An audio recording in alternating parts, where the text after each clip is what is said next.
Yeah.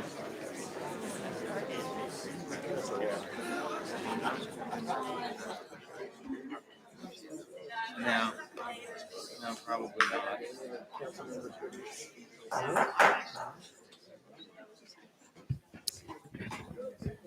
Calling the Broken Arrow City Council meeting to order. We have an invocation by Pastor Scott Moore. Let's pray together. Heavenly Father, first of all, we do thank you again for the privilege of being able to come together and to talk about the important issues in our community.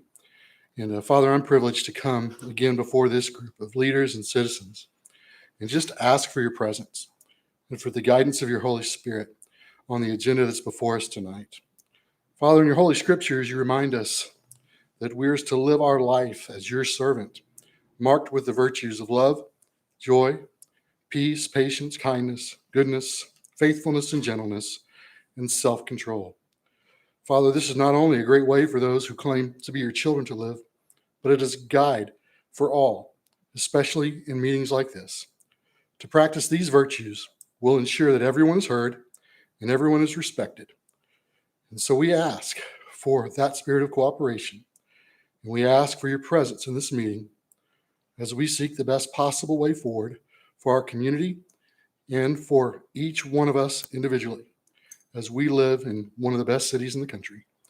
We ask this in Jesus' name. Amen. Amen. Thank you. Thank you. Roll call. Ford, Here. Udi, Here. Parks, Here. Gillespie, Here. Wimpy. Here. Please stand and join me in the Pledge of Allegiance. Attention, salute, pledge. I pledge allegiance to the flag of the United States of America and to the republic for which it stands, one nation under God, indivisible, with liberty and justice for all.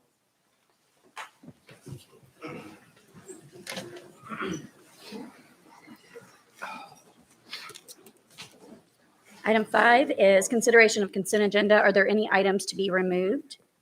Move to approve the consent agenda. Second. We have a motion and a second. Roll call.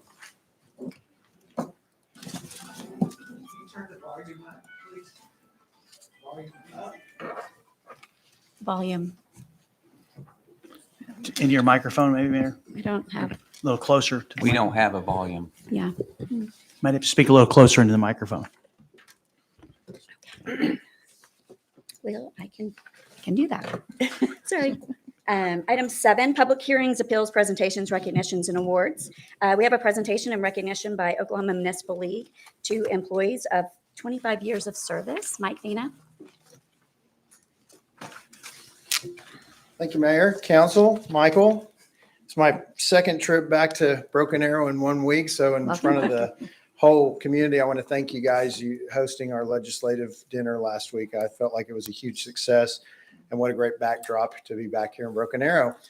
The mayor and I were joking, texting earlier, and she said, and I mentioned coming back, and she said, well, it's because Broken Arrow is your favorite city. And I said, well, every city I go to is my favorite city, which is actually, I was thinking about Broken Arrow on the way up here.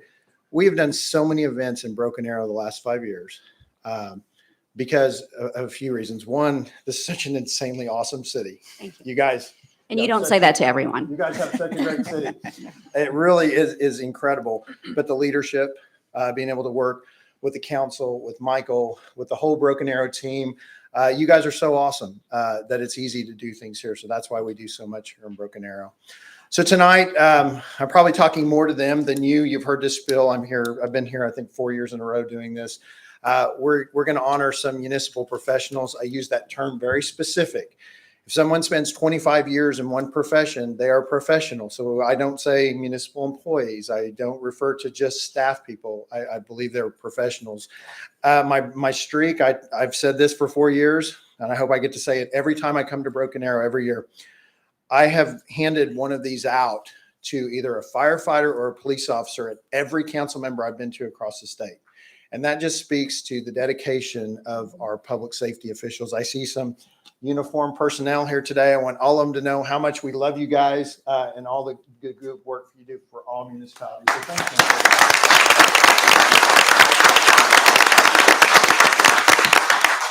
I grew up in a firefighter's home like Michael did. We've shared those stories.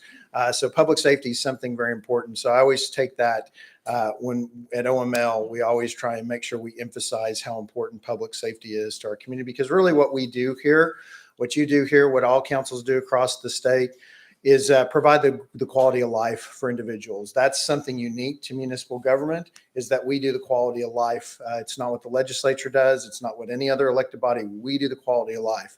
And I think that that's a really important part of it. So I know you got a busy agenda tonight.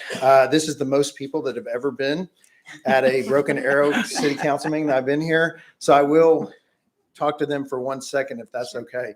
I don't know what the controversial issue is, because people don't show up to council meetings unless there's something going on.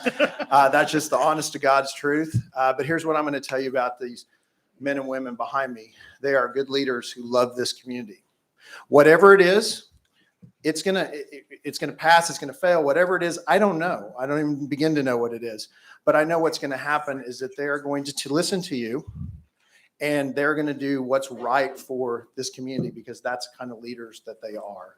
I'm in awe of this group, and I can say this, that of all the councils I work with, I actually know every single one of them personally, and I know how dedicated they are to your community. So I commend you guys for coming here tonight and participating in democracy. This is where it happens, at the local level. I'm a big fan of municipal government, and there's no other place that you can practice democracy like you can here at the local level. So be respectful of that, because this is your community that's happening right here in front of you.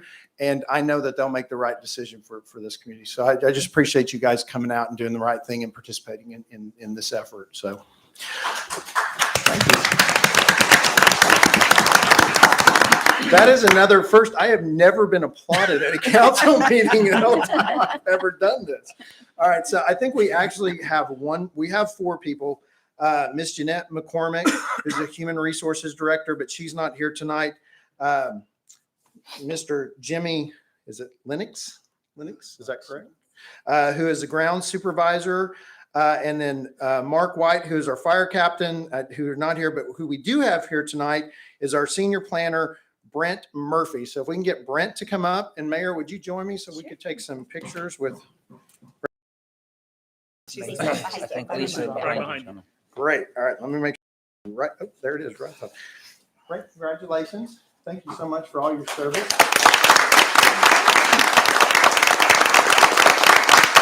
We have a certificate there, and then right here is your official 25-year pin. So congratulations. So, appreciate it. Thank you.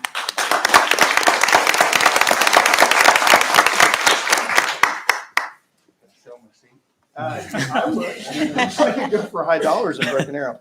So I'll just conclude with this. Again, I want to thank Broken Arrow for just being incredible leaders, not just here, but all of you guys are so active statewide, and so is Michael with the City Managers Association and with OML, and you guys are such great board members on OML. So I just want to thank you and appreciate everything that you guys do. Thank you, Thanks, sir. Mike. Safe travels. Thank you.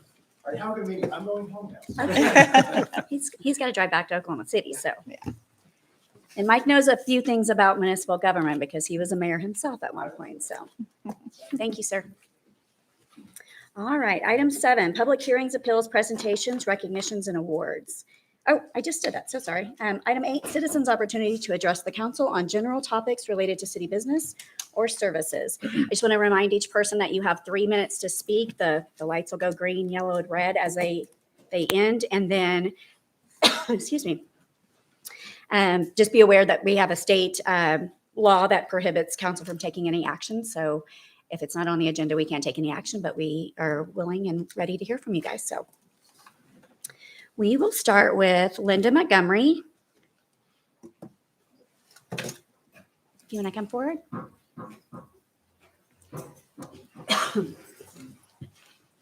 Well, we're actually a nice group. We'll be peaceful. We love what you've done for the city.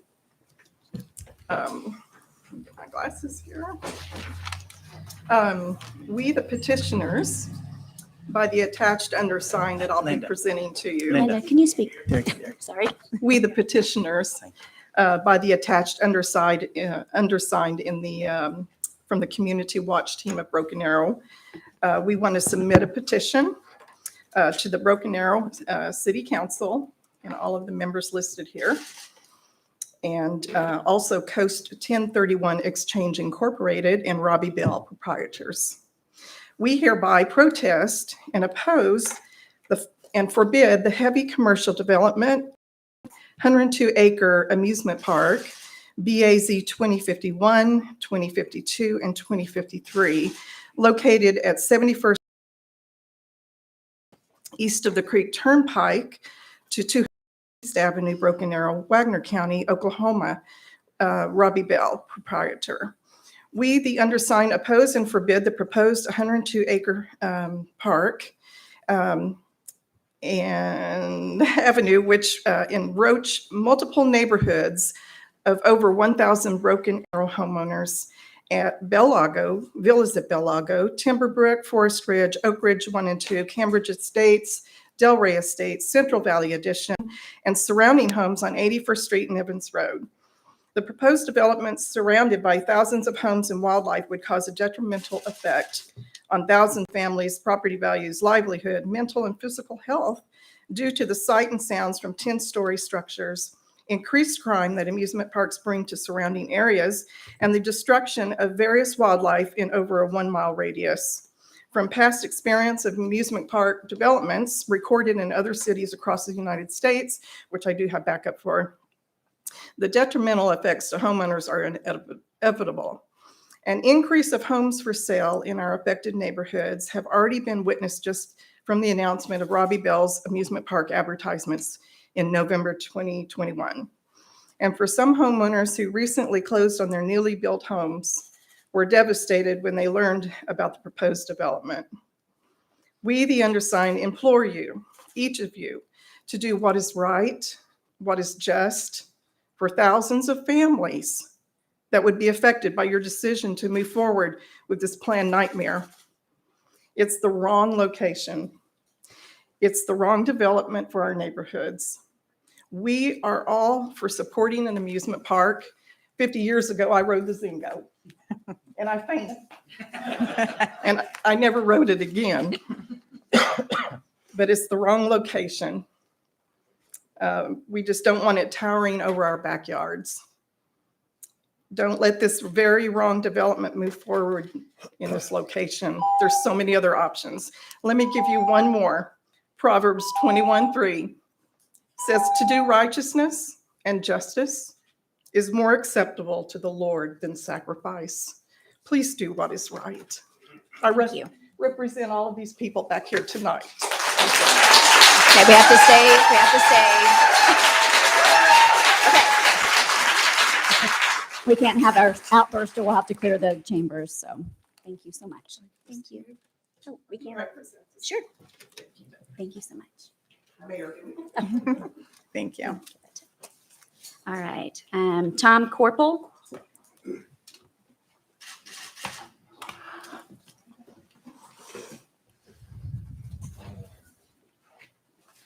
All right, thank you. So I don't have all the petitions, but I did sign it. I'm up here, well, I guess I'll greet everybody. Hello, City Council and all the VA residents. My name is Tom Corporal. This is my second City Council meeting. First one was in Tulsa for PSO franchise stuff. So a little nervous, but I'll get through it, I think. I lived in Broken Arrow for 8 years and 2 months to the day. I'm a transplant from Detroit, then Kansas City, then here in Broken Arrow. And before I moved here, I researched many cities in Oklahoma. My wife and I chose BA to be our home, raise our daughter. I currently live in the Forest Ridge neighborhood and believe that Broken Arrow is the best place in America to live, work, and play. Yes. I'm here today in opposition to the location of the amusement park in Broken Arrow. At its current said location, will only stress congested roads, intersections, decrease property value, increase pollution, and the opportunity for crime in that area. First of all, BA has really stepped up their game with roads. I mean, I got to give everybody kudos when it comes to roads around here. When I moved out here 8 years ago, it was so much, but it's really stepped up. Wide lanes, good stuff. Amazing improvement since I've lived here and only getting better. With new lots being cleared for more economic growth in that particular area where it's located, add in Walmart, Casey's, more car washes, like we need more of those on 71st Street, and a new school, the intersection is already getting massively congested with daily accidents. It kind of reminds me of 257th and 71st Street before the lights were put in. So the amusement park would only compound and exacerbate an already busy stretch of road. Second, I'm not going to also bring economic progress to the area with a bunch of money and people spending money in the city. This will most likely offset the long-term residents who will see property values decrease or being unable to sell their home from the sweat equity and the BA pride of ownership they and I have seen over the years. A lack of pride that will only become more diminished by the noise, light, and remnants of a family fun day at the park that we let blow in the wind in the parking lot. Third, with all the great attention and attraction the amusement park will offer in entertainment and increased dollars spent, comes negative attention to folks that want to do nefarious things for their own personal gain, thefts, assaults, and everything from petty to significant felonious crimes being committed around amusement parks across the nation. I don't see how this one's any different. So in conclusion, I've had the opportunity to live, work, and play in BA. I'll skip all this stuff. Let me leave you with this. In my line of work, I've currently do lead people through change. High involvement, collaboration of change is the best way to increase people's commitment to change. The one thing I haven't seen is high involvement of residents of BA in the decision of rezoning for this. So I'd like to see more of that. Thank you. Thank you, sir. Thank you. Okay, so speaker, or we're going to have to quit hearing from people in chambers. So do we understand? I hope so. Okay, we'll go to the next person. Doug Campbell.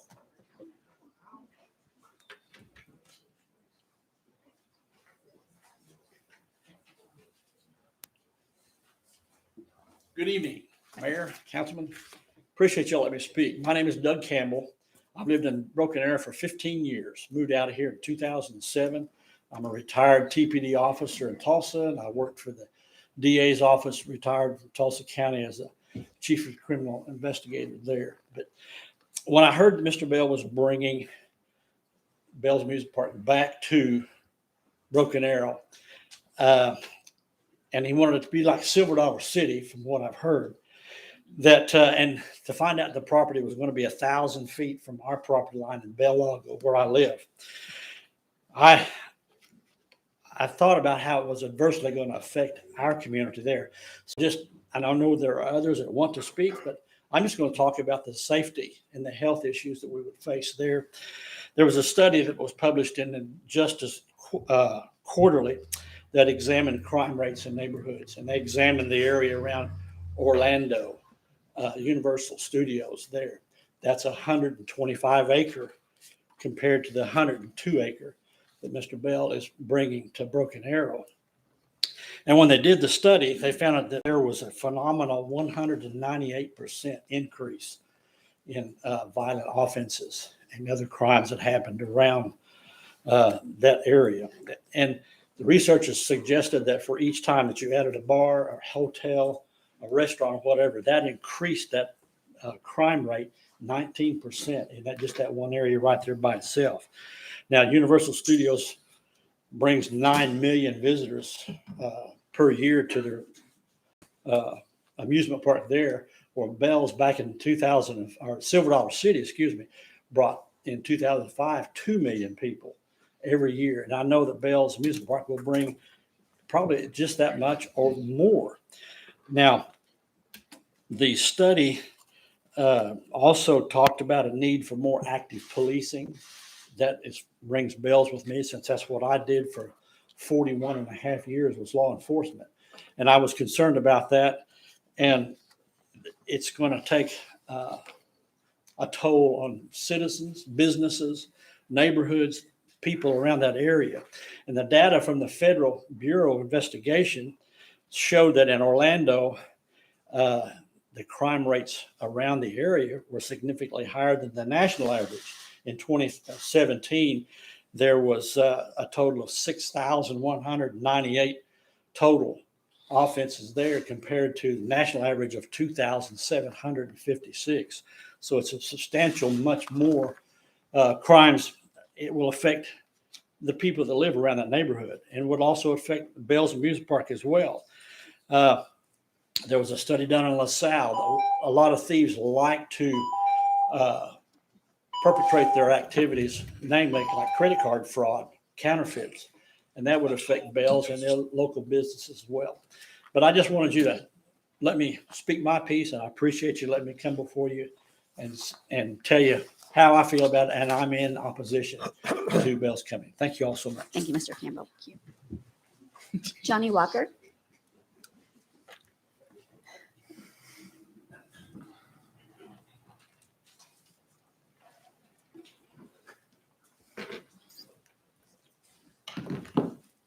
Good afternoon, council. It is an honor to be here tonight. I appreciate the pastor saying this is a wonderful city, and it is. We're so proud to be here. Bells Amusement Park. We all know in here, 95% of the people speak favorably. We've heard that. Definitely. We all hear, oh, it'll just affect a few. We've heard that. Minimum impact. We've heard that. Oh, Bells will argue with Timberbrook over where Zingo will go. We've heard that. Love it. Wouldn't want to live there. We all said that. I have. I love destinations. Don't want to live there. This doesn't just affect the neighborhoods around there. It affects all of Broken Arrow. Oh, I'm so glad how this started out. You know, Broken Arrow has a whole lot of things to be proud of. It meets most of the criteria that people consider when moving to a city. Give yourself a hand. It does. That's awesome. That's why we moved here. Okay? Safety was number one. Schools, churches, cost of living, tax structure. Every reason piggybacks off the other. They all depend on each other. They all depend on that. Remember that. It's very important. Just like science, it's got to depend on each other.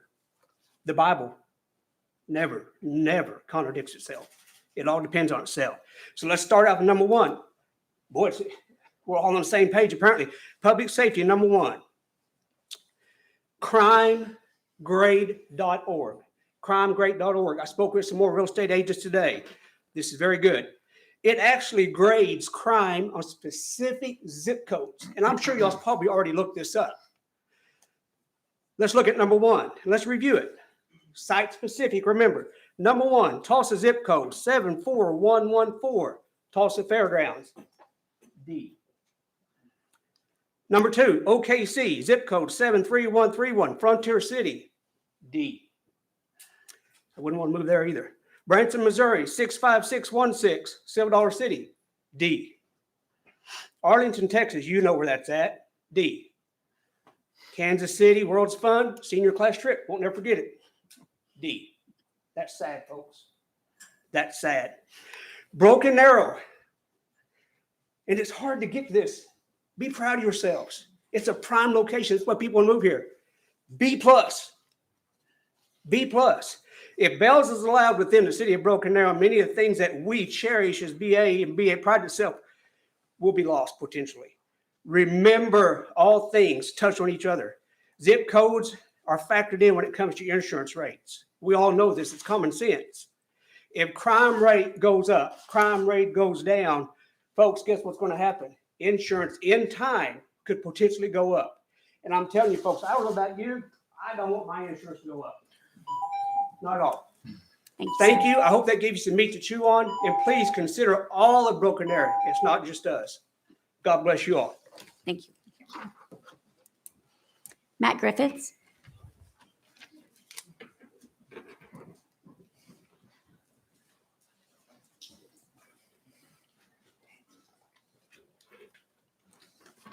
Hey, y'all. It's good to see me again, isn't it? Oh, shoot. So sorry. Careful. Okay. Well, oh, I don't have to say my address anymore, do I? Nope. Okay. So I submitted some documents earlier. I don't know if that's going to be shared with the council or not, but I have it here too. The main concern brought before this governing body is the concern about property values, a concern that has many, many speculations. I want to start with the facts. The fact is, in 2017, a study was done in Orange County, New York, by a 50-year veteran of the local real estate market named John McCary, and it was about a little place called Legoland. For context, the development was announced in 2015, 2 years before the study was done. In a letter regarding the study, Mr. McCary wrote, and I quote, "It is my belief, being in Orange County real estate for approximately 50 years, and observing the growth of the county, the ups and downs of the real estate market, the effects of interest rates and economic growth, there would be no negative impact on home values within 1 mile of the proposed Legoland site. According to the 2017 report, the median sales price for homes in the area rose by 19.1%. He then goes on to include in this study an article about Coney Island, titled "Coney Island Residents Seeing Big Changes as Real Estate Booms." In this article, it's noted that the Coney Island amusement park area was booming so much that a residential tower was built 40 stories high and became the tallest building in Brooklyn. The fact is, the development does raise property values. The proposed location couldn't be more perfect for an amusement park because it is between two major highways. The fact is, many of the concerns brought by this petition are those concerned that the proposed development would be in their backyard and be nothing more than an eyesore. The fact is, it isn't in their backyard. It's on private land purchased by a private investor. People claim they want peace and quiet. The fact is, the city's comprehensive plan doesn't include peace and quiet. It includes innovative developments that bring big opportunities. And the majority of BA residents welcome this development with open arms. This development may bring higher traffic, but it will also bring something the young people of this city need greatly more than ever, and that's jobs, jobs, and jobs. In closing, I just want to add that the city's decision to allow city workers to fill in as substitutes does prove that mandates don't work, and I was right. Thank you, Matt. Mary Ann Colston. Excuse me, you know I always bring lots of stuff.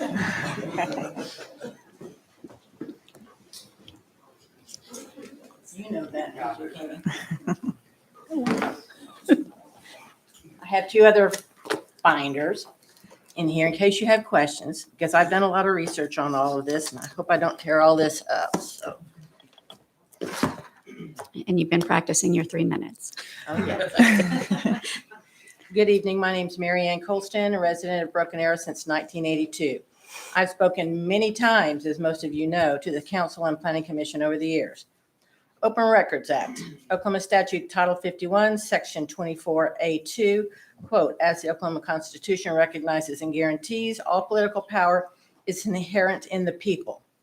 Thus, it is the public policy of the state of Oklahoma that the people are vested with the inherent right to know and be fully informed about their government." It goes on to say to ensure and facilitate the public's right of access to and review of government documents. As all of you know, I've submitted some ORRs recently because I like to speak on facts, not just opinions. Mr. Spurgeon, I'd like to thank you and Jennifer Conway for the information you provided at the press conference on November 4, working with the Bell family for a long time, which the majority of the public seem to be unaware. I support landowners buying and selling real estate assets. I also recognize that progress happens.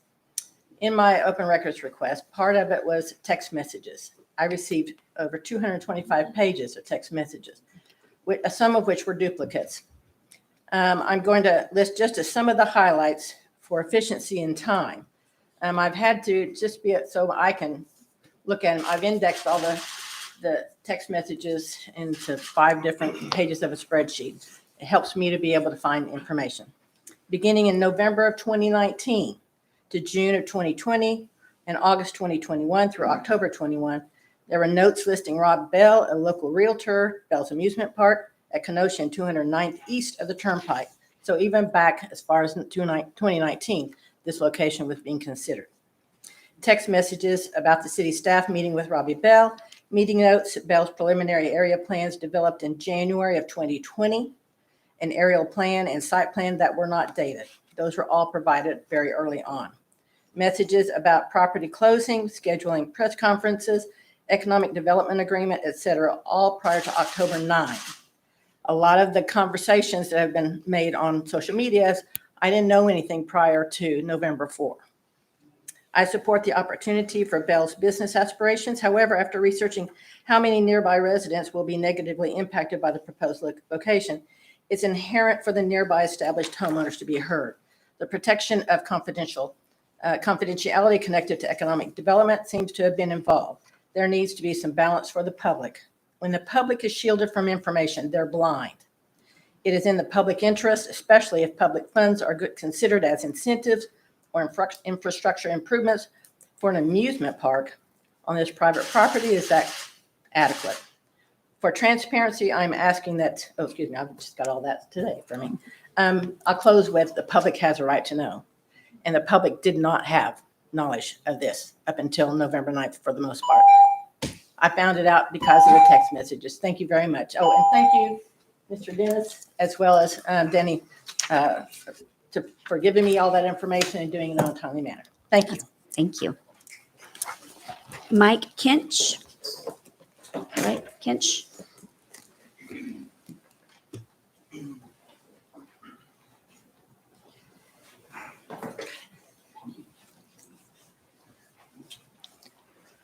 Good evening, Council. How are you doing? Good. Mike Kinch, I'm from Timberbrook and lived there for about 20 years. Basically, I'm about 100 yards from the creek. It's called the No Name Creek. Runs through 71st down to 61st and right through where the amusement park is expected to build. The first 10 years has been great. Last 10 years, we've been on a roller coaster ride of trying to keep flooding out. Pretty much every spring, we sandbag. At this point in time, we've had Wagner County, we've had BA, we've called everybody out to see if we could get support and help. And really, we've got nowhere. And at this point in time, the creek that runs through Timberbrook is going to be basically the little Illinois River. And at times, like I've said, we've sandbagged. I leave pretty much in May, I leave sandbags around the house. It's been all the way around my house. I'm probably one of the most effective ones when it comes to my focus is the flooding issue this is going to create. And it's more of a water retain, how to retain the water and where's the watershed going to go. At this point in time, there's nowhere else for it to go except for that creek. Adams Creek comes in the other side, coming up. I'm down creek from what we're talking about. This is all going to come my way into Timberbrook. And I value my home. I value my investment. And it's only going to depreciate greater. It's only going to take one flood. My house value won't be there anymore. Yes, I do have flood insurance on my house because over the years, with everything coming in, Tractor Supply, the Walmart, Creek Turnpike, the storage, to me, any extra concrete, if we're adding 100 acres, yes, to Silver Dollar City, where's it going to go? What are we going to do with the water? That's the main focus that I see, and it's all going to come through Timberbrook. And it's going to start with my house and then all the way down through Timberbrook, and it's going to go downstream. And there's no other place for it to go. That is my main concern. That's what I'm here tonight for. And thank you for making Broken Arrow as great as it is. Keep it up. Thank you. Thank you.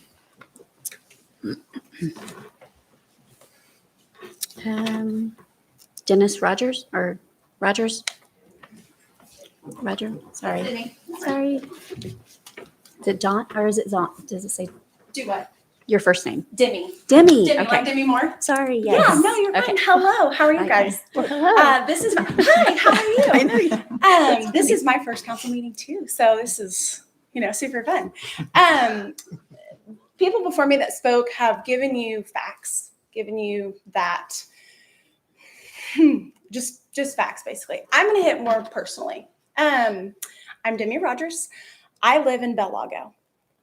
900, give or take, couple feet from where this proposed park is. My husband and I built our house in 2016. Whenever we got out of college, wanted to start a family here.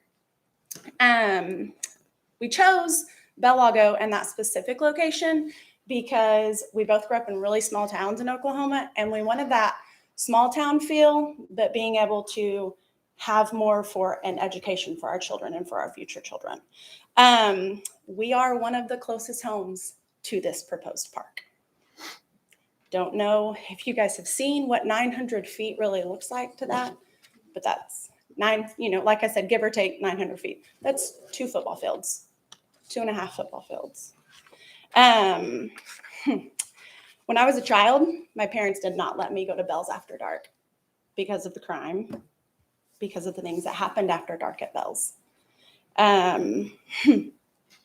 With past performance of Bell's, what makes us think that it's going to be successful in Broken Arrow if it wasn't in Tulsa? Why did we choose Broken Arrow if it wasn't successful in Tulsa? My generation right now is the future of Broken Arrow. If this is to come to fruition, we will not be a part of Broken Arrow. Anybody that asks us that wants to build a family in Broken Arrow, we will definitely tell them not to come to Broken Arrow because of this. There's no way that I want my children to grow up in Bellago and look out my back door and see Bell's 900 feet from my back door. So, strongly encourage you to think about the future of Broken Arrow when it comes to our school systems and it comes to our housing and stuff, and think about the generation that's coming in and that's going to be having children in Broken Arrow public school systems. So, thank you. Demi, I'm sorry, real quick. Can you write your address on here so that we have that real quick? I'm shaking. You did good. You did good. Yeah, you did good.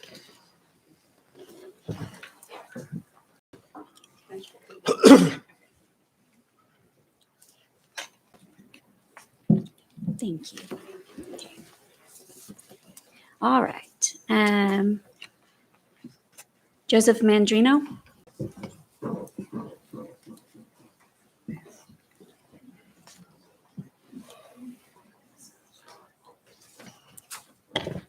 Good evening. Evening. I appreciate the opportunity to speak to you tonight in opposition to Bell's. A year ago, my wife Cindy and I, we've downsized. We're the opposite of Demi. We're on our own, which is awesome. But anyway, we downsized and bought in Bellago. Next month it'll be a year, and here I stand in opposition to Bell's. And I'm not a Tulsa guy, okay? I'm a transplant from Oklahoma City and loving Tulsa and Broken Arrow. We chose Broken Arrow specifically. And I'd like to really quickly talk to you about a couple of things. And the first thing is basically the infrastructure that somebody's had to look at to a degree. I know it's conceptual, I know it's preliminary, I know all that.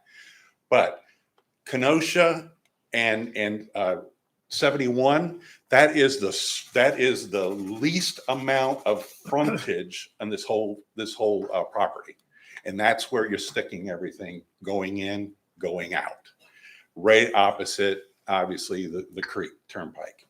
It's just not going to work, folks.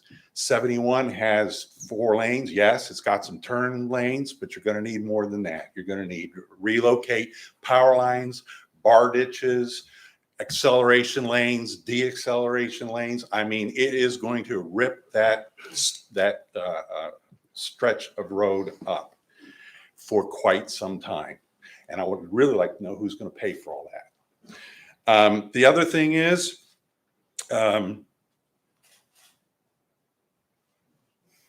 it's just he's got, I don't know what we're doing with all the water. There was a gentleman here who says his house is flooding now.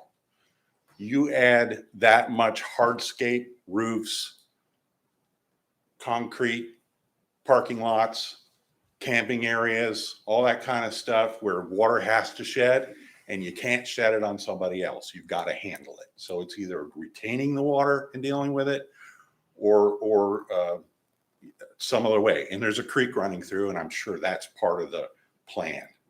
But where does that all go? The structures, the skyline.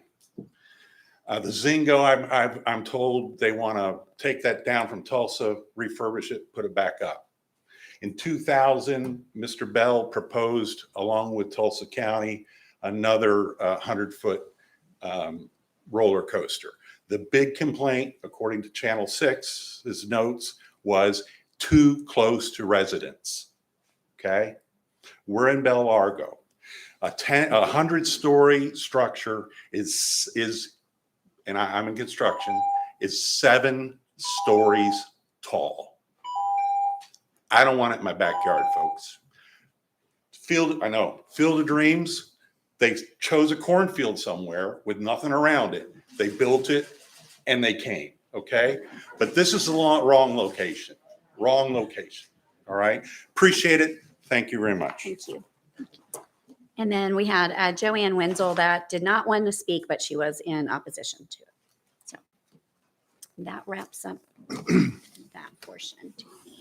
Thank you so much. All right. I know we can't make there's no decision to be made. Excuse me, just an observation. I've been on the council for many years, and a lot of groups, big groups, have come in opposition to something, but certainly very orderly, very respectful. I appreciate that. I will tell you that as one person mentioned, the city manager and the chamber have been visiting about it, and I don't need to defend him, he can defend himself, but that's their job, is to visit about potential coming into the city of Broken Arrow. The ones that makes the final decision on it will be the 5 council persons. And just speaking for myself, I didn't really know about it. I knew Bells was looking for a place in Tulsa County over the years, but didn't know about it until the day of the announcement. The council, as far as I know, there's not been any meetings on it. We don't make a decision until that time comes. In all fairness, we'll look at it, at least from my perspective, and I believe my fellow councilors. We'll look at all sides of the situation when that comes. The information we got tonight, we'll file that away for when that time comes. So at that time, I'll assure you that we'll look at it and be very fair in looking at it, as we have in the past. But I would expect that of the city manager to be on top of any growth coming in. And a lot of times he and the chamber have things going on that they don't talk to the council about. So there's not been any meeting. I've never been to a meeting on Bells except for the groundbreaking on that one day. Okay. Mayor, we have one more speaker. Okay. Thank you all very much Yeah. for the way that you presented your side of the situation here. Thank you, Johnny. Stephanie Williams. There's one more. I was starting to think maybe I got forgotten. Won't be Sorry the about first, that. won't be the last, but I do thank you guys for your time. Again, my name is Stephanie Williams, a longtime resident of Broken Arrow, and I do commend you for the things that you have done to make this a better place. But I will in turn say, this is not the place. This is not the time. This is not the place for Bell's Amusement Park. The property tax that you take in from Timberbrook, Bel Lago, and some of the surrounding places in where I live. Just the value of the houses. I just did a little bit of quick math. I'm not by any means some kind of analyst or anything, but I will tell you that that's around $13.2 million. And for the city of Broken Arrow, that from my understanding gets 12 cents on every dollar that due to our property taxes. So that is just in those 3 neighborhoods, not including anybody in Forest Ridge out past there, which we have many, many people that are opposing Bells, past just our general area.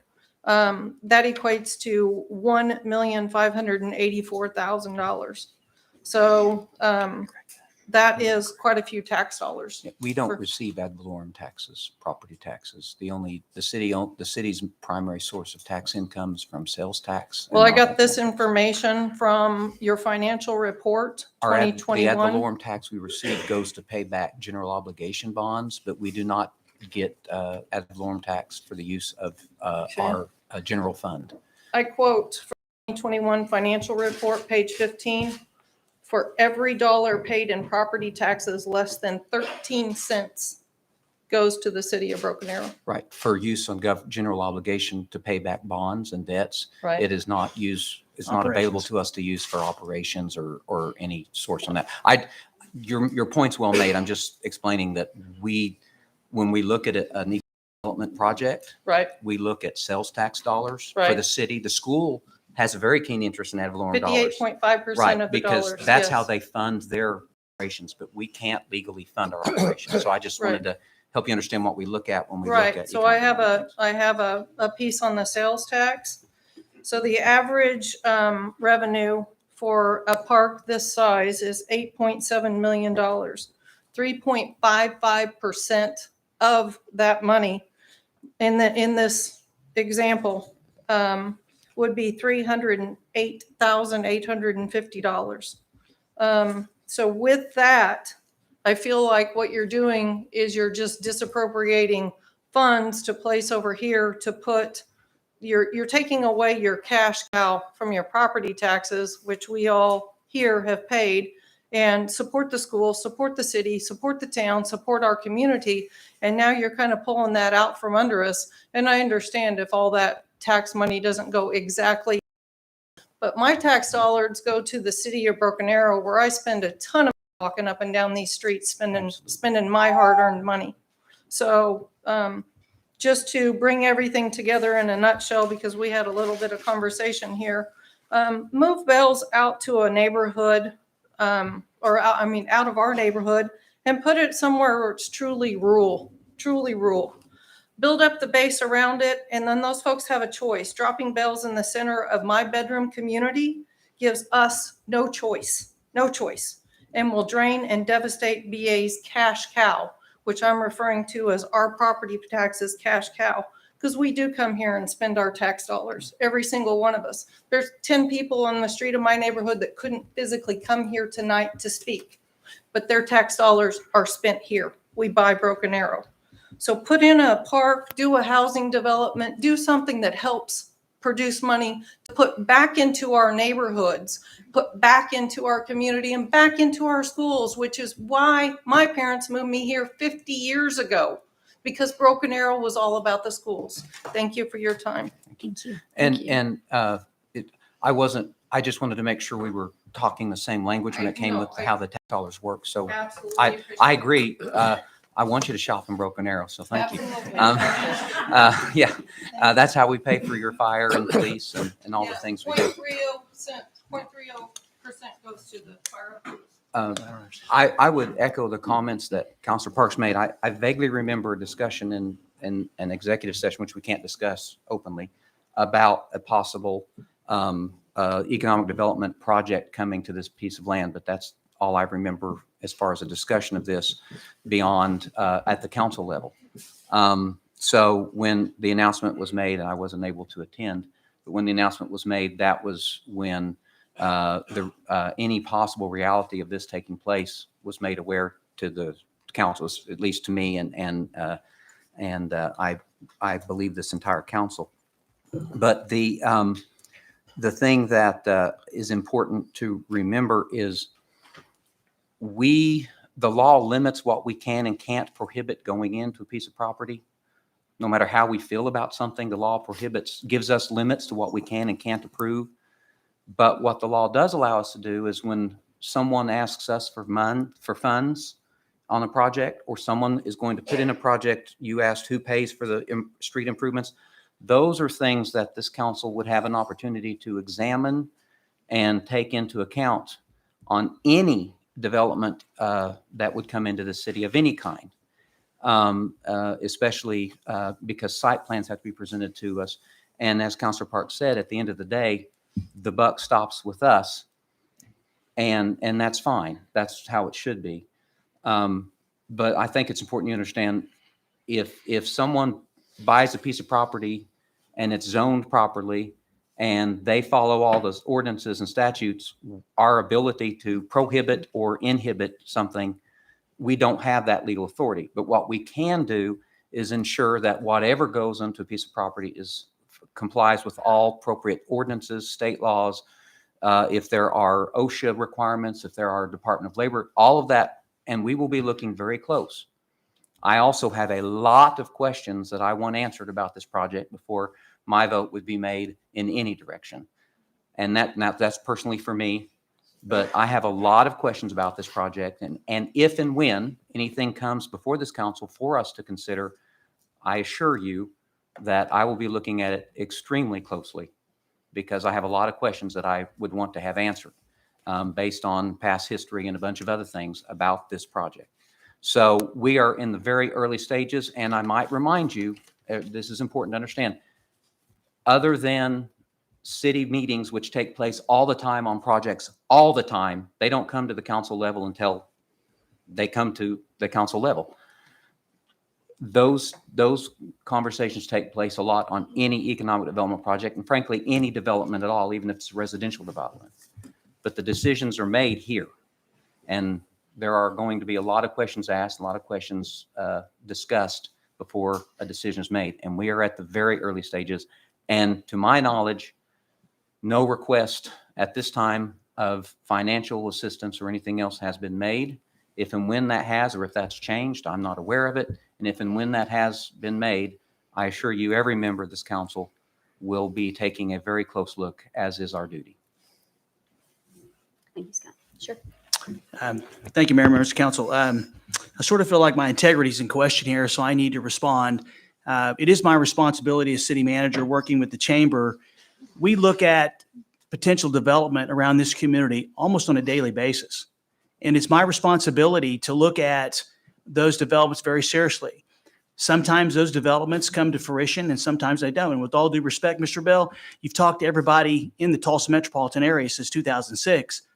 So the conversations that you've had with us as well as other cities, nothing's come to fruition until the last, basically earlier this year when the land was purchased. So I want everybody to know is that for me, it's very important that I maintain a certain amount of confidentiality, because if Broken Arrow has a reputation that you can't talk to city officials in confidence, then we will not be considered by a lot of developers. Because when you're talking about bringing manufacturing, we're talking about bringing businesses, sometimes that includes them moving from another location, which means people can be displaced. And so I take my confidentiality responsibilities very serious, because I don't want to lose a deal because we reveal something that is a concern that I don't have the authority to do. So in this case, I want the public to know is that we have not received an application as of yet.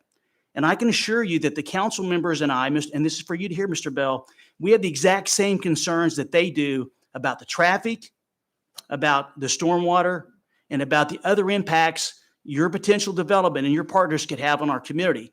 And while there is tremendous opportunity here, this council is going to look at this very seriously, because we don't want the stormwater to increase on other developments. We don't want crime to be increased in the area. And by all means, anytime there's going to be public improvements that was mentioned, somebody has to pay for those. And as of right now, the city hasn't made any agreement with the developer to provide any financial assistance. Now, is a ask coming? That's possible. And the city will consider that ask just like we do any other development. Like when Bass Pro came, we considered that development. Just like when we looked at our TIF district with research, there was incentives giving there. That's a part of the economic development process. But at this point, I have not met with anyone asking the city to provide any type of assistance. Until that happens, then right now all this is a potential application. But I promise the public that I will be as transparent in the process as I can, and that includes my heart, because I only want best for what's Broken Arrow, just like the council members do. So I don't know if this development's going to happen, because there may be things that come before the planning commission, the council, that make this project not something we want to consider. But Councilmember Udi is right. It is zoned for this project. And so therefore we have to go through that process. Last thing I'll say is they have hired a professional engineer that knows what they're doing when it comes to building site plans. They've had conversations with Rural Water 4 about serving the area. It's determined that they can't serve the area, so they want the city to consider that. So one of the things we will have to look at is possibly serving water. So that's where we are right now. And I assure you that is every time we move forward with some step of this, I will make sure the public is aware. That's all I have, Mayor.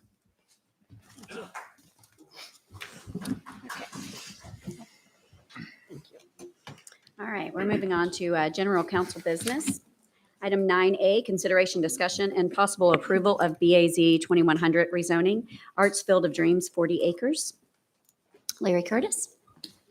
Mayor, Vice Mayor, Council, Larry Curtis, Community Development Director. All right, underneath this proposed request, the applicant is proposing to change the zoning on the property for the purpose of developing a single-family subdivision. The property, as it exists today, is landlocked.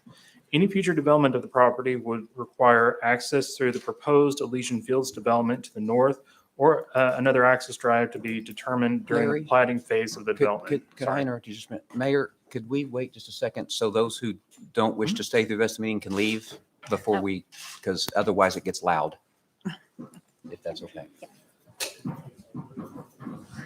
Thank you, Larry. Sorry. Absolutely.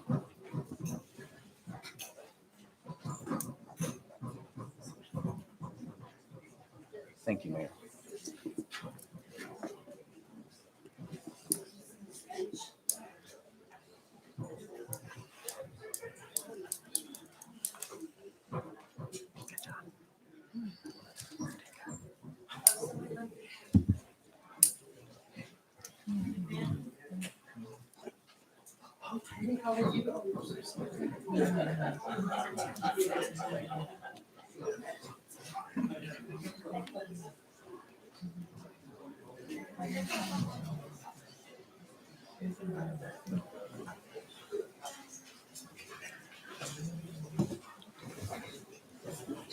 Okay, Thank you, Mayor. I'm sorry to interrupt. yeah, no, that was a good call.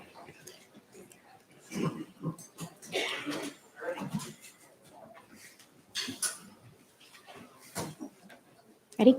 Ready? Ready. All right, I'll start it. BAZ 2100 is a request to change the zoning of the property from A1 to RS3. The applicant is proposing to change the zoning of the property for single-family subdivision. Property as it currently exists today is landlocked. Any future development of the property would require access through the proposed Elysian Fields to the north, or a future access to be determined in the future during the planning process. In their meeting held on December 2nd, 2021, the Planning Commission recommended approval by a vote of 5-0 of this rezoning application, subject to the property being platted as recommended by staff. One neighbor resident raised questions and concerns in regards to stormwater drainage off the site to the south.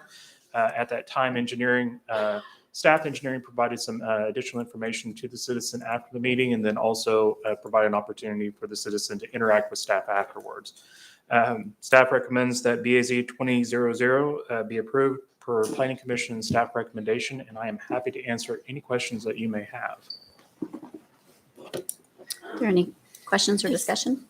Something I just thought of, I think you answered the planning commission. Is this the same developer that's doing it? Okay. Yeah, it's Is it another? OLT. Okay. I mean, they're different, Right. but yeah, Owasso Land Trust. And was the concern raised about that citizens' concerns were heard and addressed? Yeah, the citizen had concerns about water that was running off that could potentially be running off onto the site, onto his property. And there is a creek that currently flows through Willow Springs West, which is in Tulsa County portions, not in the city of Broken Arrow. But we informed them of the detention requirements that the city have, which are a higher standard, and how that would be taken into effect as a part of the development process. And the developer does not own the land to the west.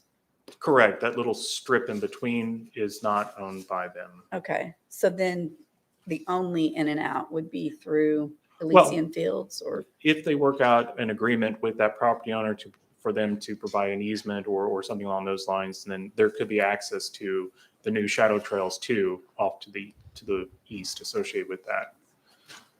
Okay. Yeah. So again, just zoning portion right now. Right. You know, I don't know the particular infrastructures of this site just yet. Okay. Make Any a other- motion to approve BAZ 21. Second. We have a motion and a second. Roll call.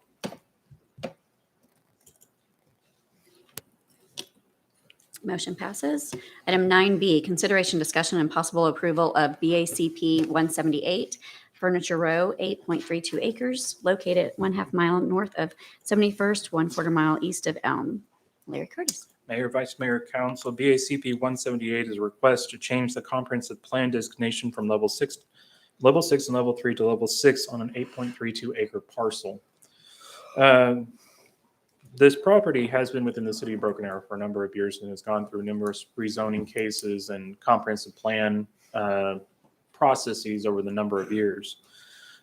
Specifically at this site, to have retail use on the property needs to go through a rezoning and to have a comprehensive plan modification. Currently, the property is zoned residential multifamily, and therefore is the reason why it has level 3 associated with it on top of it. As a result, the applicant has submitted a request to change the comprehensive plan designation from level 6 and level 3 to just level 6 to allow for future rezoning and PUD to move forward. Access to the proposed Furniture Row store will be from Elm Place along Oakland Avenue. Much of that was platted as a part of the development and dedicated also as a part of the property owner to the west of this site. And so Oakland would go through, connect, and that would be the access point associated with that. To share information that was being proposed by the property applicant has submitted a draft PUD in conjunction with this request for the change to the comprehensive plan, though the draft PUD is for informational purposes only and there's no action to be taken at this city council meeting. BACP 178 was reviewed by Planning Commission on December 16, 2021. No comments were received during the public hearing session of this item. Staff had recommended that BACP 178 be approved subject to the property being platted and a PUD being submitted. And I am here to answer any questions that you may have. You know, And the applicant is here as well. I want to make sure that I understand. I believe I do. Of course, this is decreased to 8.32 acres, Yes, which is just going to be where the business is going to be built. correct. The rest of it, I believe, is going to stay in that zoning, which is a R2 and a duplex, Yes, and it will stay in a level 3. Is correct. that correct? That is correct. So level 3, which is what surrounds to the east and to the south, would remain in effect. And so therefore, no changes being proposed for that area, nor any zoning changes at this time. And I think that will make a good buffer for the residential area back either side. It definitely goes through our comprehensive plan recommendations of the Lewis levels that go from, level Right. 6 being the highest or 7 Right. being the highest in downtown. Well, okay, then we go back to Ash Avenue. Well, you look at Kenwood Drive, and it has a little bit of a cul-de-sac where people can at least turn around. Ash Avenue, you can't turn around. Now, that road was built to someday go ahead and tie back into Oakland, I believe. Now that won't happen because of the commercial zoning as far as dumping the residential into that area. From what I read, it was going to be possibly a gate at either one or the other or both, Ash and Kenwood Drive. Go ahead. I was just going to ask you, is that, the PUD that we saw is marked up quite a bit, which is understandable, and we know that's not looking at tonight. We're just looking at the comp plan. But just for information, is there any way if Ash is going to stay dead end there, some way we could end up with some type of a turnaround? Because trucks, cars, everything just come through there and they're backing up into yards. I'll let the applicant speak more clearly to that. I will say as a PUD will be coming forward, that would be something that we could look at as a part of the PUD development. But you are correct. And we discourage any type of traffic going through residential areas. And so therefore, a gate definitely would, if there was to be any connection to Ash, would definitely be required as a part of that. And potentially the ability to work with the applicant on having a hammerhead turnaround, at least have the ability to turn around and then go back. I concur with your concerns, Councilor Parse, is that someone may think that there is the ability to go to this commercial node by via Ash. And I think that is something that we will definitely have to look at as a part of the rezoning and PUD request that if this is approved tonight, that would come before you later on. Can there be a sign that says no commercial access or something to diminish that? I mean, there will be people ignore it, but at least diminish it. Absolutely. And just to touch on that just really briefly is that as a part of the zoning code update, that is something that we're looking at as a part of the entire development is so that way when citizens see a stub street is that they understand what could come. Right. And so that is something that we'll be doing that. But yes, that is a possibility. What happens in this situation is that a lot of delivery trucks, since COVID started, I couldn't believe how much is ordered online, but they come down and they can't turn around. Yes. So they back up and their bumpers, this steep hill, and their bumpers drive into the yards of the property owners there. And is, correct me if I'm wrong on this, Councilor Parks, is that a curb and gutter or is that a ditch, bar ditch type It's a development? curb. It's curb and gutter, yeah. So they have to hop that curb in order to do that. Goodness. They do. Yeah, Mhm. that it's, Well, actually, it's not that. The wheels don't get up there. The It's lots the go back up. end of the trucks, because this hill goes straight up Mhm. and the bumpers back end tears up the Scraping. yard. Goodness. and I understood that it was going to dead end and not ever be opened up to through traffic, and that there would be something that prevented. Again, through the Traffic, through rezoning and PUD process, that is how we will control that aspect and that access. Okay. But this is just a comprehensive No, plan. I understand, but I'm for the benefit of the applicant, I'm wanting them to hear things that the PUD we would like to see. Understood. And I'm pleased with what they've presented. I just wanted to go over just to make sure that we continue to have a buffer between that and the residential area. Want the applicant to come forward? Sure. I'm excited about this. It's good.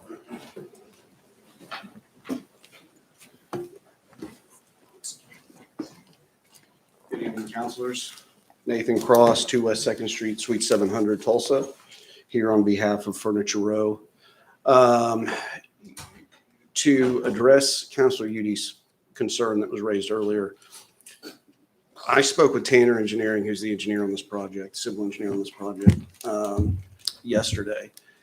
And I'm not sure that discussions have come full circle, but I think they are currently under the impression that there will not necessarily need to be a connection point there, that there could be a cul-de-sac of some sort on this side without having any connection at all. That doesn't mean, Councilor Parks, that a hammerhead would be out of the question. It just, we don't know right now the answer to the question. That's going to be fleshed out more as we go through the PUD process, presuming approval this evening. I think my concern is doing whatever is appropriate and necessary to minimize any commercial traffic trying to access it, whether that's through signage, whether that's through a hammerhead, whatever, to minimize the impact that would have on that neighborhood. Sure. And that, to me, with this project, which I share Councilor Gillespie's excitement, I think this is a positive use, and finally that land can be used. I just think that that's an extremely important aspect of this, because I can't vote for something that's going to send traffic through a residential neighborhood. And I can say conclusively that the only reason there would be access there would be if it were required for fire purposes, and that access may not even rise to the level of an actual paved street on the other side of what is the stub street now. And there will be a crash gate there. And so there will never be access into our development from Ash Avenue as part of this plan. Any other questions? What?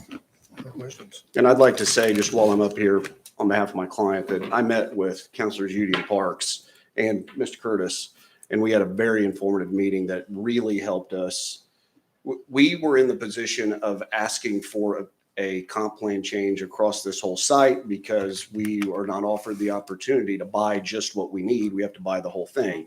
That meeting was incredibly informative, and I appreciate your time and energy and efforts in helping us refine the concept down to something that fits better with the vision of Broken Arrow.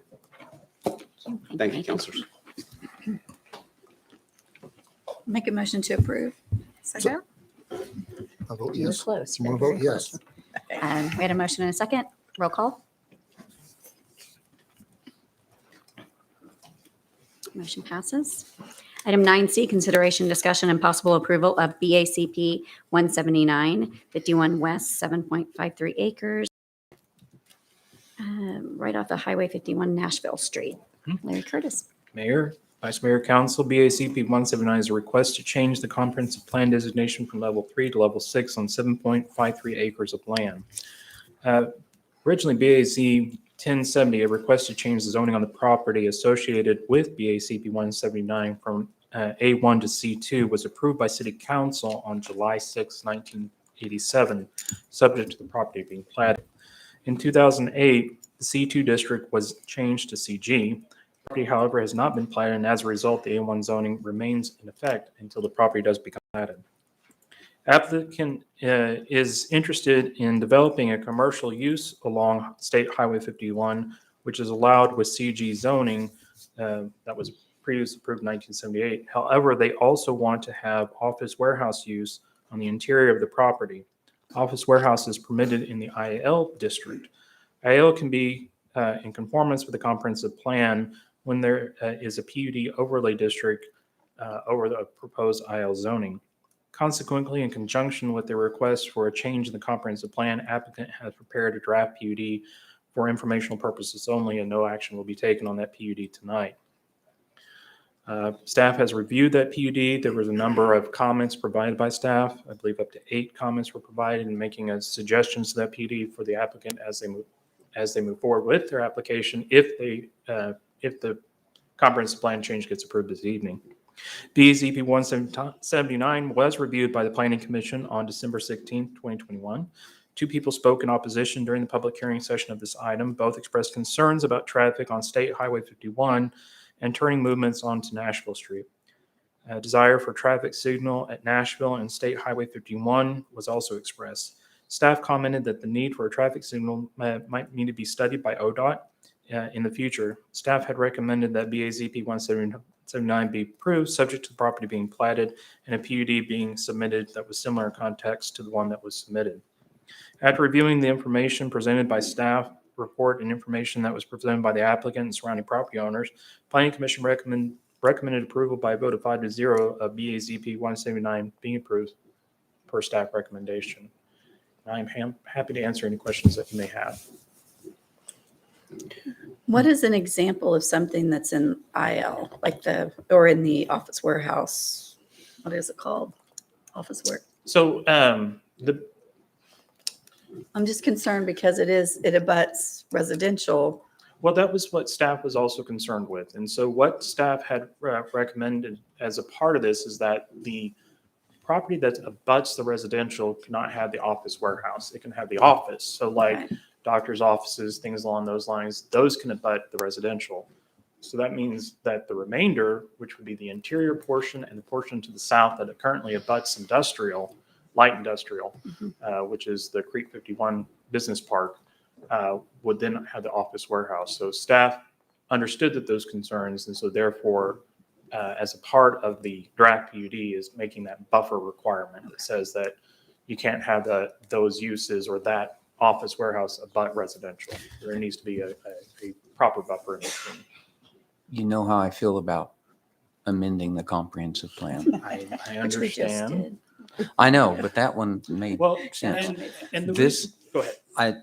I just, when we amend the comprehensive plan, like the last one, I like there to be, and since no one came to object on that issue, I'm more comfortable with doing it, but I'd like there to be a clear understanding on the record as to what this does differently and why it's better suited this than the current comprehensive plan. Does that make sense? Yes, it does. And the reason why it does make better sense is that because of the action that was taken in 1987 for the CG zoning, which allows higher intensity uses, this restricts those uses next to the residential. So therefore, that is a benefit to the community, is that it restricts those to just level, essentially what would be level 3, which would be office uses. And that would be the buffer in between. So that's the enhancement. Now, granted, there is the trade-off, which is to allow for the IL office warehouse to the south and into the middle of the complex. But that's the benefit, is that it's not going to be throughout the entire section of property. And at level 6, it could be commercial, it could be a strip mall on facing the Correct. residents and all that. So that Correct. this, at least it would change it to limit it to office use, which would be a more a different type of clientele than a commercial or a retail Correct. establishment. And in addition to that, again, if this gets approved tonight and if a PUD does come before this council, is that it also allows the staff to restrict the number of access points onto State Highway 51. So that's the benefit. And so we are requiring them to have a shared access drive. So that way we don't have as many turning movements there onto State Highway 51.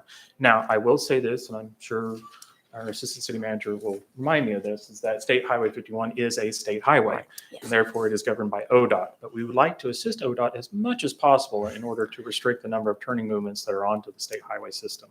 And as you know, I've already had some folks reach out to me, since this is in my ward, concerned about this very traffic issue. Yes. Which I share that concern because we already have a lot of stoplights on Highway 51. So ODOT is rather reluctant in the past to add additional stoplights. So my understanding is that's all being part of this discussion, and we are keenly aware of the traffic increase that this may present. Absolutely. And that's the reason why, in addition to that, any type of additional connections onto Nashville that they need to improve upon, that will be on the cost of the developer to improve Nashville itself to have that connection. In addition, again, Mr. Schwab can correct me if I'm wrong on this, is that ODOT is doing a current study for, because right now, that whole entire stretch, there's not any stoplights between basically Quick Trip and down to the Creek Turnpike. And so I know that there is an interest somewhere in this And I area. know they're looking at the Zico Yes. entrance, which would make a lot of sense, but if they do that, then that even would reduce the chances of having one at this stop. So I think that we just need to make sure people know that we're aware of this and we're watching it very closely. That it is a shared concern. And we did share that information with the citizens that afternoon after the meeting, was to provide them with that information so that way they could understand that the ODOT understands the traffic congestion and also understands the speed that's going on Highway 51, and that they are aware that there may be a need, and they are studying the need for a potential. Thank you. Thank you. I'm Not not trying to belabor the point. I just know that this is probably, most people understand this was going to be commercial because the comprehensive plan said it would be. But what they do have concerns about the traffic, and I go to Wagner enough to know that this is a legitimate concern. If I may interject, ODOT has agreed to put a signal in where Creek 51 comes in. So that's, I don't know if you can point that out. It's probably right there at the tip of, no. Well, isn't Like at the end of the. Right there at the corner of the box, the southeast corner. Larry. which right there. corresponds with the Zico entrance too, right? Yeah. Or what is that? Zico's at 91st. Okay. And they've agreed for a signal at 91st as well. Okay. But Creek 51 is the development just south of all of this. And they have agreed to put in a signal, and it's part of our economic development agreement with them. Well, that Right where Larry pointed out. that would be good, because I know that there are concerns for those commercial, the retail, or the commercial businesses south of the turnpike, or correct, east of the turnpike, depending on which way you're going. South and east of the turnpike.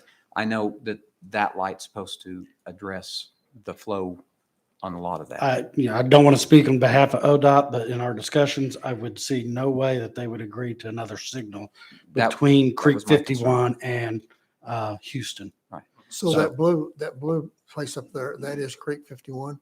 Yeah, that's And- the entrance to Creek 51 Business Park. And can this that would be a particular good- development, can it exit to the south also some?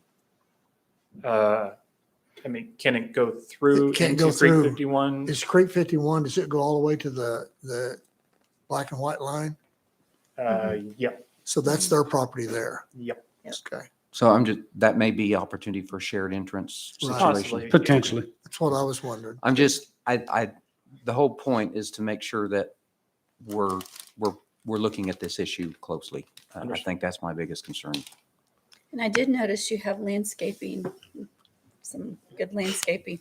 And with landscaping that fails will be replaced by the next growing season. I like that a lot. We'll be sure to keep that in the Like my PUD as trees. henceforth. He's learning, he's learning. Absolutely. Yeah. All right. On The that crazy light though, tree lady. Kenny, on that, Yes, Mayor. that potential light, that would be, is that part of their 7-year plan or? It's actually, yes, it is. That was one of their projects in their plan. And then it's a part of our economic development agreement. So.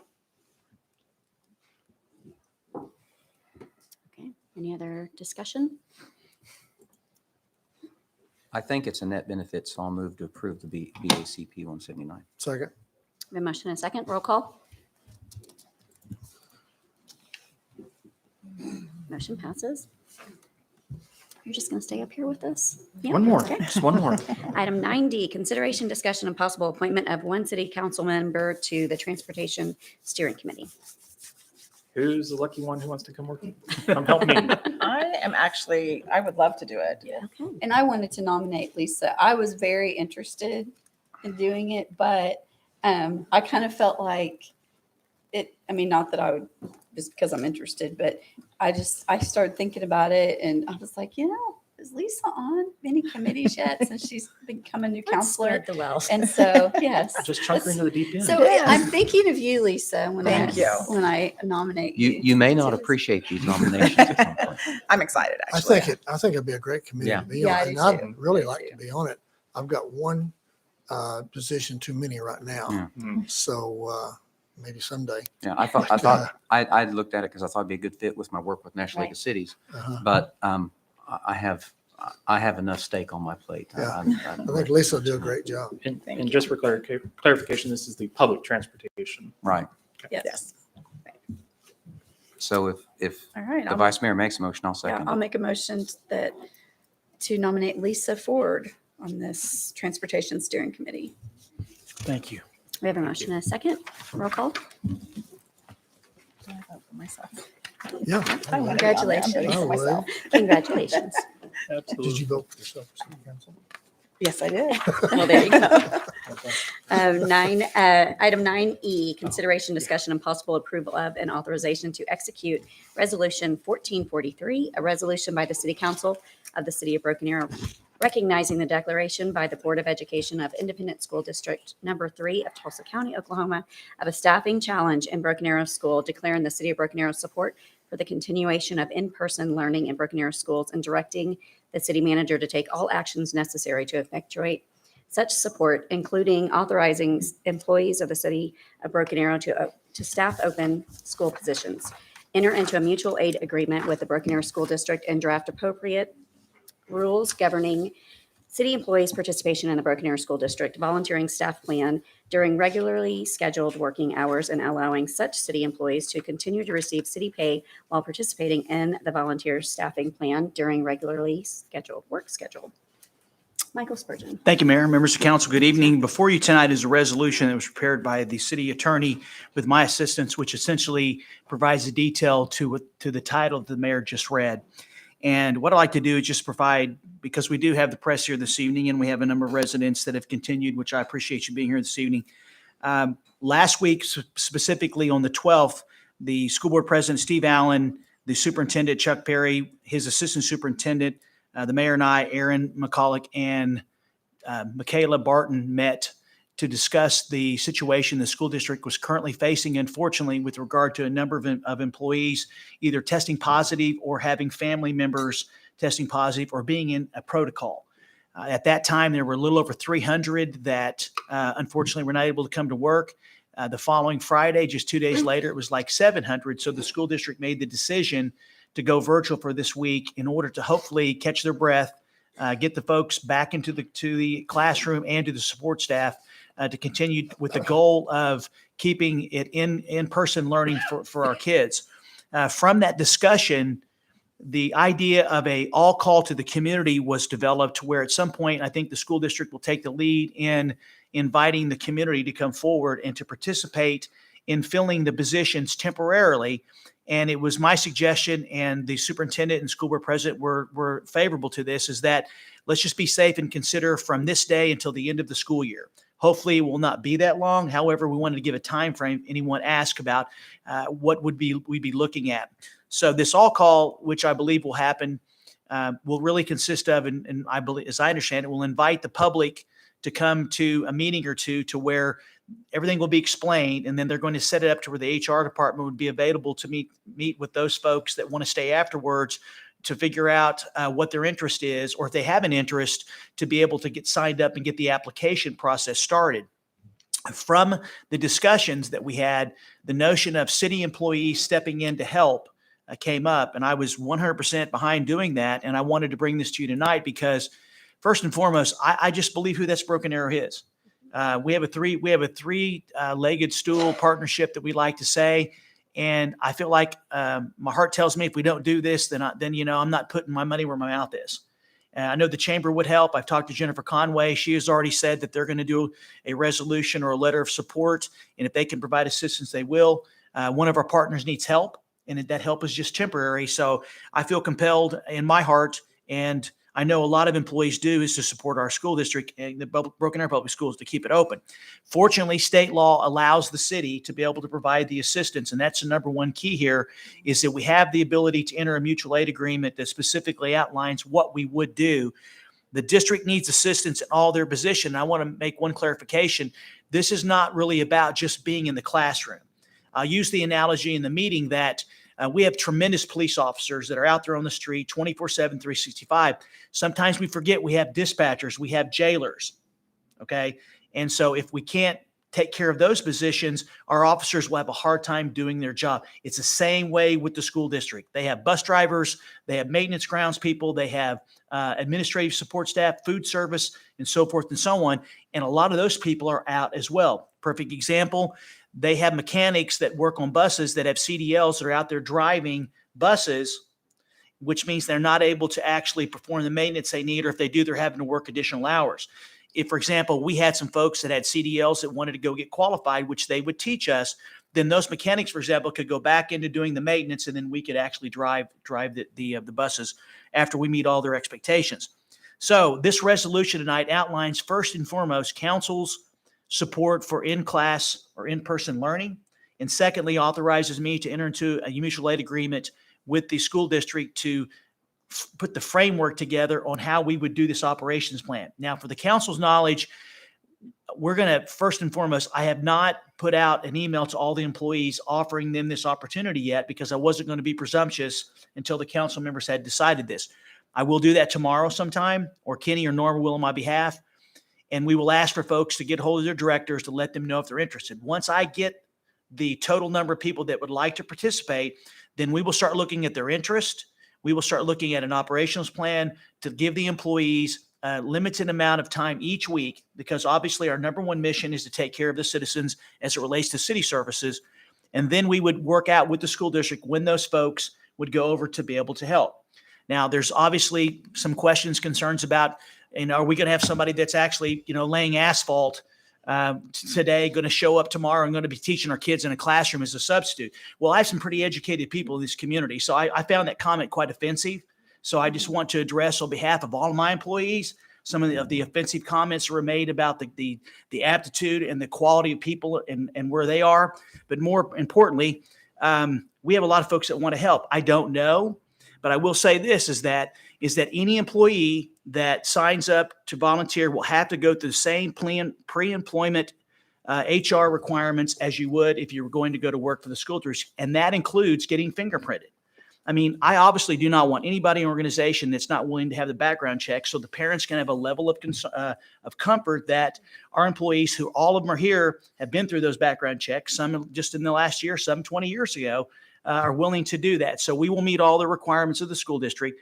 I'm a little bit concerned about timing now, because the governor's executive order said something about needing to do fingerprinting. And so the superintendent called me this evening and said that might delay us being able to implement employees coming over until we can make sure that they get their fingerprints, which could take up to 3 to 4 weeks, maybe a little bit longer. However, we're making sure that we have to comply with that, because that was for the state agencies, so it may not be applicable. But I'm going to get with Trevor, and this something came to me about 5 o'clock today, so I haven't even had a chance to share that with him.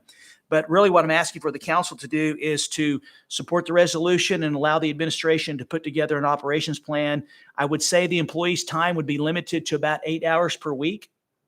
Some employees may choose just to go over and help with the lunch hours at the elementary schools from 11 to 1 or whenever it is, and that they may decide to do that a couple of hours a week. I'd love for our folks to be able to help, because I know if the school district, if we had it help, the school district would be there for us, as I know that the chamber would as well.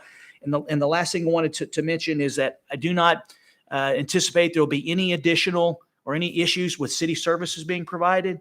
I will say this, is that I feel right now that our public safety folks in uniform needs to stay in their position. If they choose to volunteer on their days off, that's different. The folks in the public safety departments that are not uniformed, they may have interest in doing this, but I certainly know is right now with the calls where we run for both the police and fire, I think we should stay focused in those areas. But I wouldn't be surprised, especially with having a member of the school board, knowing how important this is that we may have some of our uniformed personnel that decide to go volunteer at some point, I would think. So with that, I'd be glad to answer any questions. Well, I had a couple of questions which have already been answered, but just for the public, I just want to make sure. On their website, it said there was a $55 charge for the background, and our employees, or we don't have to pay that. No, ma'am. And then also, they'll just be getting their city pay, not city pay and substitute pay. That's correct. No double dipping. That's something that I'm not going to tolerate anybody taking advantage of this. And honestly, I'm glass half full on this, is that I don't think it's going to happen. As I mentioned, there may be our uniform personnel that go on their day off that get paid, but they would be on their day off. But anybody that actually works on their regular shift, it's going to be like they'll come in and then they go work the school district. So it'd really just be their pay. I just really appreciate you all thinking outside the box. I really feel strongly about the kids being in person in class.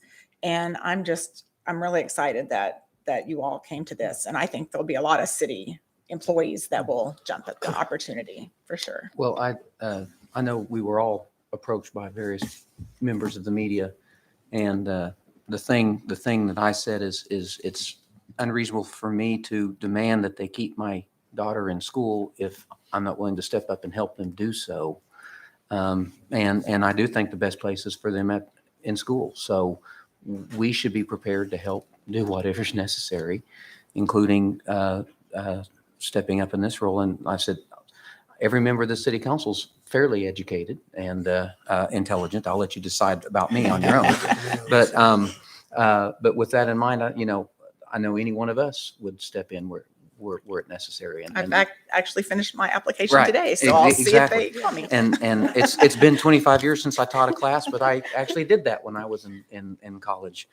So I think that those are things that we can't ask our schools to do more than they can do unless we're willing to step up and see and make sure it gets done. And I think this is a step in that right direction. And I share Councilor Ford's thought. This was really out of the box thinking, and I too was offended. I really try to stay off of social media because my blood pressure gets high enough.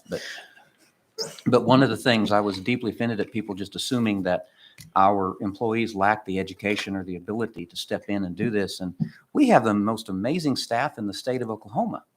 And how many of our staff have bachelor's degrees, and many have master's degrees? There's even a few doctors running around. I mean, I don't know that they're kind of doctor can help anybody, but they're doctors, And I mean, how dare you assume that they can't step in and help? No, I understand they may not be trained as teachers, but for a day or two to be able to step in and make sure that your kids get to stay in the classroom, I think we should be applaud that they're willing to do it, and B, how dare anyone assume that our staff is not capable of stepping up? Because I've been extraordinarily amazed by this staff and the people that work for the city every day. And so to those folks, and I know I speak for the council on this, thank you for being willing to do your job here at the city. And thank you again for being willing to consider helping out our schools. It's vitally important that we step in wherever we can. I've been a sub for a while now, and I haven't been able to sub in the last 2 or 3 months just because as a councilman, I just seem like we have so much every day that I wasn't able to do it. but I really love doing it. You know, I've always enjoyed teaching even before I retired. When you got out of And prison. when I got out of prison, even in prison, even the 10 You years I worked in a served prison. in prison, I enjoyed it. And inmates enjoyed it when I brought them brownies and stuff. But I really love teaching all the years I taught in Career Tech. And teaching in Broken Arrow schools is just really great. And as a sub, I know it's just tough times now, but they let you pick when you want to sub and where you want to sub. I get a call every morning at 6:00, and I haven't been able to in 2 or 3 months because my schedule hasn't permitted it. But I'll make a bigger effort now that, you know, certainly the need's there. But I think you would really enjoy doing it. You know, it kind of keeps you young. I'm really older than what I look. A lot of it had to do with being around these young kids. By 3:00 in the afternoon, though, you don't feel so young. But I think it's great. And wherever the idea come from, I knew the mayor worked in on it and the city manager. I thought it was an excellent idea, an opportunity, and really showed how the city could come together. Even to the press that I talked about the three-legged stool and how one of our legs was kind of in a bind, and so was all stepping up. So I thank those of you that can and would. It wasn't that hard. I think 2 or 3 hours that we had to sit through a training session, and did have to have the fingerprints done and the background check. But after that, I mean, it's just wanted. They call you and they'll let you decide on where you want to go. They'll give you a choice. In fact, I can go online right now and choose where I want to sub 2 weeks from now at a certain time. So it's very sophisticated. I really appreciate the effort that they do in their sub program. And I've appreciated, Superintendent Perry being willing to listen, because that call, I mean, I was calling them at Tuesday night to schedule a meeting, and we got it together Wednesday morning, and very open to just listen, and because they want in person as well, and they're struggling, and everyone's struggling. We have exhausted teachers that are covering 2 and 3 classes at a time, and this, some people are saying, well, it's just a warm body in the classroom or whatever, but that warm body is important when it can relieve a teacher, take 20 kids off of them or whatever. And it's so important. We have so many kids that are probably staying at home by themselves and shouldn't be staying at home by themselves and aren't getting meals, and they need to be in not only learning, but they need to be in school and with their peers, and we're concerned about their mental health as well. So, I mean, it's just so important to just find some way to help. Well, Mayor, I know you have a daughter in the school, and I have a daughter at, your daughter's in high school, right? Senior. Yeah. And I have a daughter at Oliver Middle School.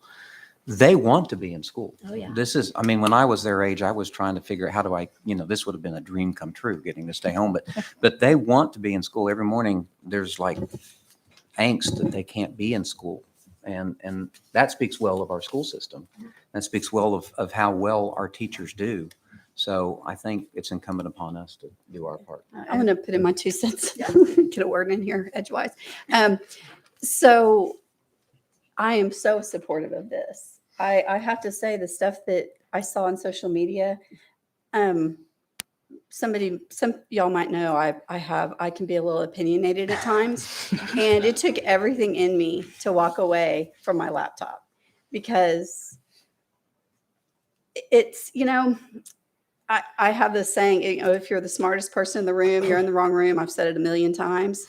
This room, every time I come in here, I'm not the smartest person in the room. I mean, there's so many smart people. And every time I walk into City Hall, when I'm talking to people that work on the streets, when I'm talking to people that are working in wastewater and all of these. And so the presumption that somebody isn't educated because they work for the city is pretty disgusting. And you should be ashamed of yourself for saying that, because there are people that have high degrees that are doing that because that's what they choose to do. So, and they enjoy it, and we're lucky to have them. And so, yeah, I kept starting a comment, and I was like, I'm going to get in a big old Facebook war tonight if I just don't walk away. So I'm very excited about this. Some of y'all know that before I became a counselor, I actually had to resign my position as the Oklahoma State PTA legislative liaison when I became a counselor, because I was actually serving in that role for the state of Oklahoma when I got elected, but I couldn't hold an elected position and that. So I volunteered in the school district literally hundreds of hours every year for 14 years when my daughter, actually even after she graduated, I don't want y'all to think she was in school 14 years. It was actually after she graduated, I was still volunteering. And I hope that all of us in some way will sign up to volunteer in the school district, even if it's something small, because it's a really, you learn so much. And you know what, if you want to have a part in your child's education, get to know those teachers, because you might have a lot more say in what's going on with your child if you kind of know the teacher on a when they know your name. And it does make a difference, don't we all? I mean, if we know somebody face to face, it makes a difference in how we communicate with each other. So I totally support this. I appreciate our city manager and our mayor for thinking out, like Lisa said. Of course, Lisa served on Union School Board before becoming a counselor. So we all have a love of some way for education here. And we just ultimately want what's best for our kids, and being in the classroom, that the positive mental health aspect of it is real. Health isn't just about going to the doctor. Mental health is real. And having our kids in the school room is important for that. Also, what you mentioned about some kids, they don't, we think, my child, if when she stayed home, I could figure out ways for her to do stuff. I could find friends that could watch her, whatever, if I was working. And some families do not have that option. School is where their kids need to be during the day so that they can work. Or, you know what? There's some parents that just don't care with the same level that we do, that their children need to be in school, because that is where they get that positive role model. And that is where they find happiness and security, and also maybe lunch and breakfast. So we need to think about that. So thank you so much for doing this. And I'm excited to volunteer in the school district again. Well, and real quick, I was going to say, after our meeting on Wednesday morning, we met at Franklin's. And so afterwards, the owner and I walked down to his new location. Hopefully we'll be opening soon, down at the Brio. And he said, I was telling him what we were meeting for. And he said, well, I have a CDL. And he was like, I thought about volunteering as a bus driver, but I didn't know that I could do that. You just ratted him out. He's like, I know. It's like, Clint McKinney, you're going to be a bus driver. But it was, that's the thing about having a call to action, is just a lot of times people probably think about, I should probably do that. But now's the time to do it. Like, sign up, find some time. And he was saying, like, well, I mean, I couldn't do it like every day. And I go, no, we don't need you to become a full-time bus driver. Like, maybe it's once a month or once a week or just whenever they call. So, and then secondly, Counselor Udi, speaking of my daughter, she came home after the first announcement and said, so we're going virtual. And she was super bummed because she needs that structure. She knows she does. She needs it. And she said, they all said, isn't your mom the mayor? Can't she do something about this? And she was like, my mom doesn't run the school district. So, which was cute. Just one more thing I want to mention. Any of an employee that's in BAMA, one of the BAMA departments, that goes, we're going to keep track of their time, and we're going to reimburse the BAMA account from ARPA or CARES, because those people will be paying with the rates from the ratepayers. And so we're going to make sure that we're made whole for any time that they spend in the school district. That's all I have. I will say, I guess the governor thought it was a great idea too. Yeah. Did you talk to him too beforehand? Apparently we took the lead on that. Good. Okay. Make a motion to approve. Second. A motion and a second. Roll call. Motion passes. All right. There are no preview ordinances or regular ordinances, remarks, and inquiries for governing bodies. Anyone? Well, I just want to say I'm excited about the 3 ambulances that were on. Chief Moore's still here, but I'm glad that we're able to do that because we need them. So I'm excited about that. Thank you for the support. Anyone else? I do. Okay. So For those of you, I was hoping all the people, all the Bells people would stay so they could hear my Constitution spiel. So pocket Constitution, get one. So this week I'm going to read from the Sixth Amendment. And it is, and I hope, we think about this one really rings true in the year we are living in right now. So think about this. That maybe aren't getting this right now. In all criminal prosecutions, the accused shall enjoy the right to a speedy public trial by an impartial jury of the state and district wherein the crime shall have been committed, which district shall have been previously ascertained by law, and to be informed of the nature and cause of the accusation, to be confronted with the witnesses against him, to have, or her, to have compulsory process for obtaining witnesses in his favor, and to have the assistance of counsel for defense. So this is the speedy trial one, which I think there are people in the United States right now that maybe aren't getting that speedy trial. But so the Sixth Amendment. Yep. Thank you. Thank you. Remarks and updates by city manager. I have none, Mayor. Thank you. Okay. We have no executive session. Is there a motion? Move to adjourn.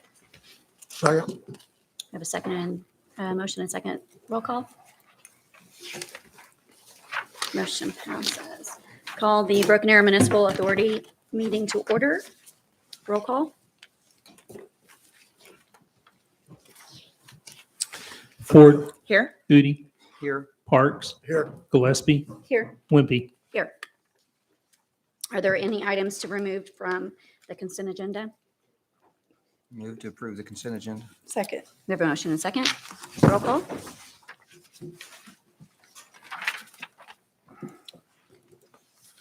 There are no public hearings, general authority business, remarks from governing bodies. Any? Are there any remarks from the city manager? No, ma'am. Okay. There's no executive session. Make a motion to adjourn. Second. We have a motion and a second. Roll call.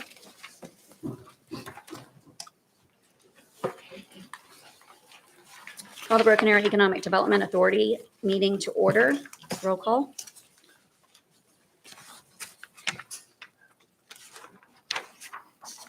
Ford, Here. Udi, Here. Parks, Here. Gillespie, Here. Wimpy. Here. Are there any items to be removed from the consent agenda? Move to approve the consent agenda. Second. The motion and second. Roll call.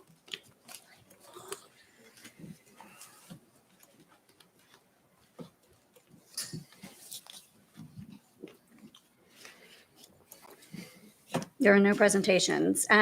Item 6A, we are going to table. Is that my understanding? Yes, ma'am. Okay. Till the first meeting in February. Okay.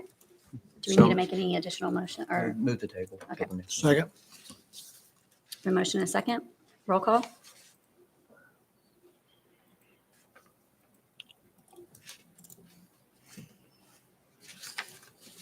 Remarks by governing bodies? None? City manager? No, ma'am. There is no executive session. Well, I didn't get time to eat my popcorn. Move to adjourn. Second. We have a motion and a second. Roll call. All right, we're done.